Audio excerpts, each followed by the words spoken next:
In last week's video, I talked about 5 commonly asked questions that I get as a real estate agent from sellers. Today, I'm going to be talking about some commonly asked questions that buyers have. So this is more geared towards first-time home buyers, but if you are in this category, then keep watching. Question number 1, what will the seller take for a price? So most people don't realize that there's really only one instance where we are allowed to actually answer this question with a straightforward answer. So if the realtor is representing the seller as well as the buyer who's looking at the property, they are under an agency agreement, or they have an agency relationship with the seller.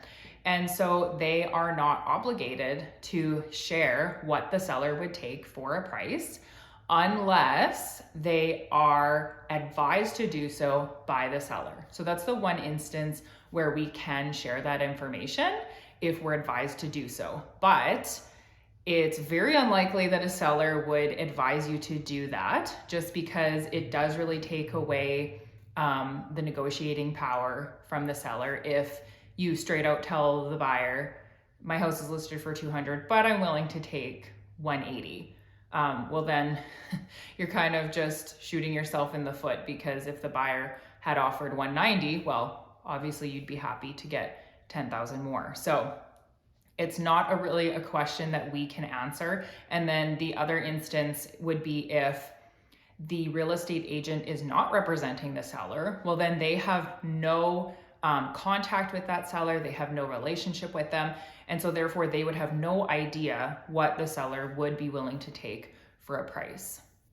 My recommendation to buyers whenever they ask this question is to actually submit an offer in writing, and then you will quickly find out what the seller is looking to get for a price, because they will most likely send a counter offer, or they may decline the offer if it's too low, or hopefully they accept.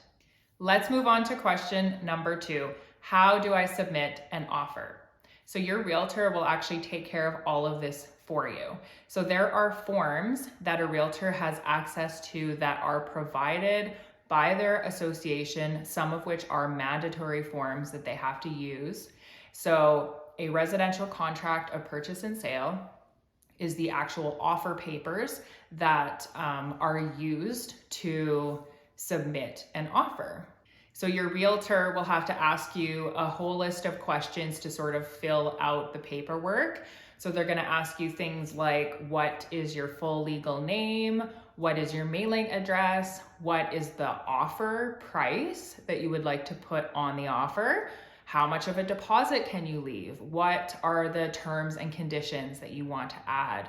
And what are you wanting for a closing date? And any inclusions that you're wanting to add onto the offer.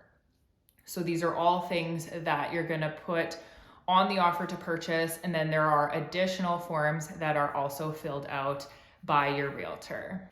So once all of the paperwork is signed, then this can get sent to the listing agent and then presented to the seller.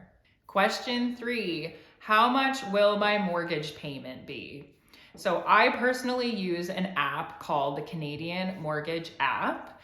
And on here, it's really handy. You can fill out all of your information, like the purchase price. You're going to put the interest rate that you're going to be using, your down payment percentage. So whether you're doing 5, 10, 20% down.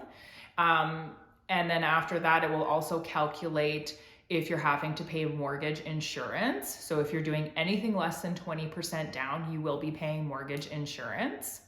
You then choose the number of years that you want it amortized. So most people would pick 25 years. That's just kind of typical where we are.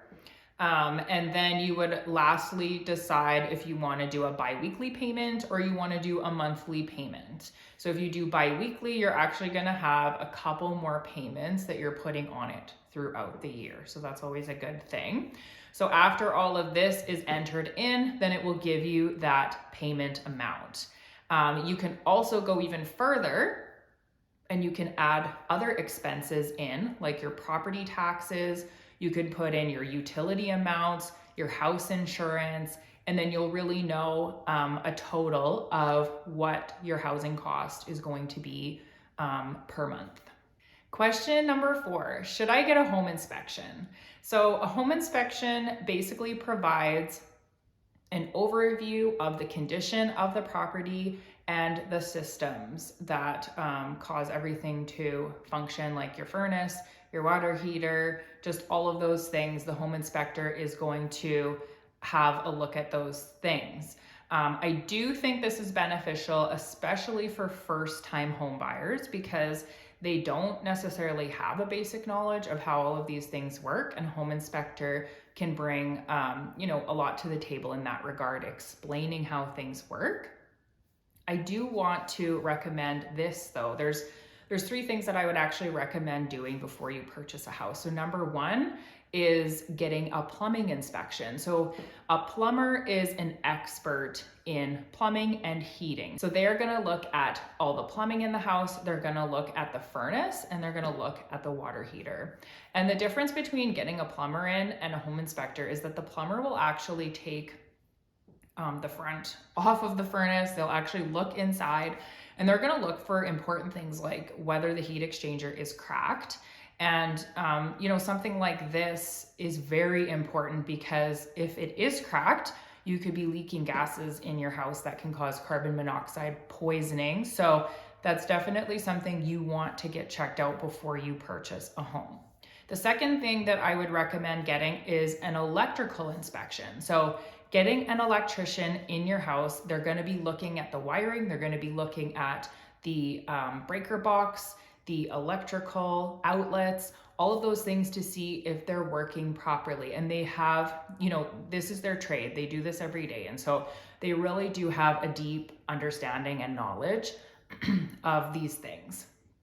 And the third thing that I would recommend doing is getting a contractor to come in and look at the house. So a contractor can look at your foundation. So this is key. You want to make sure that your foundation is solid and there's no deflection, the walls aren't bowing and kind of caving in. That's pretty serious. And they're also going to they can look at the roof. They can walk the roof for you and let you know how the shingles are doing and if they're needing replaced in the near future. And they can also check on things like insulation. They can go inside the attic and see what kind of insulation there is up there. So these 3 things are really going to give you a really good understanding of what kind of shape this house is in. And a home inspector will look at all of these things, but they sort of just have a basic knowledge of all of the systems, whereas the tradespeople, they have a deep understanding of their specific trade. Last question is, do I need to hire a lawyer? So the answer to this is most certainly yes. As a buyer, you do need to hire a lawyer. Some people think that it's just the seller that has a lawyer, but there are specific things that a lawyer will do for the buyer, and the buyer also needs representation in the transaction. So one thing that a lawyer will do on the buyer side is that they'll register the mortgage if there is a mortgage that's going to be on the property. So that's just one of many things that they do. You certainly need a lawyer, and that is why we pay them the big bucks. So if you guys have any questions that are, from a buyer's perspective, please leave them in the comments below. I would be more than happy to answer any other questions that you have. Thank you so much for tuning into this video. I will see you next week.